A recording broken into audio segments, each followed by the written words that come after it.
ইতিহাস ও ঐতিহ্যের বাঙালি সংস্কৃতির যে নববর্ষ, আমরা 1430 পেরিয়ে 31-এ পদার্পণ করলাম।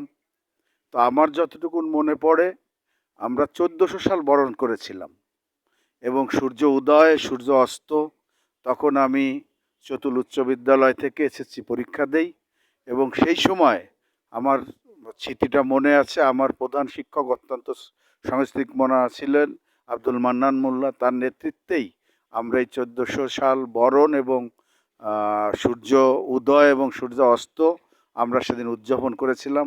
সেই স্মৃতিটা এখনও ধরে রেখেছি।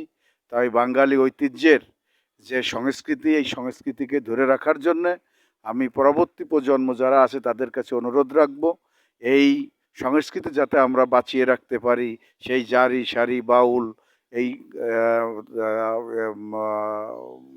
মাঠে কৃষকের যে হাসি, এইটা যাতে আমরা ধরে রাখতে পারি, কোনো সংস্কৃতি যাতে বিলুপ্ত না হয়, সেই ব্যাপারে সরকার সহ আমরা যারা স্থানীয়ভাবে নেতৃত্ব দেই সকলেরই উচিত যে আমরা যেন আমাদের এই সংস্কৃতিকে ধরে রাখতে পারি। আমাদের বোয়ালমারী উপজেলা প্রশাসন দীর্ঘ প্রায় 4 বছর পরে একটি অনাড়ম্বরভাবে একটি জাঁকজমকপূর্ণ একটা জমকালো এই নববর্ষের অনুষ্ঠানের আয়োজন করেছে। এজন্য উপজেলা প্রশাসন সহ আয়োজকদেরকে ধন্যবাদ জানাই। সকলকে শুভ নববর্ষ।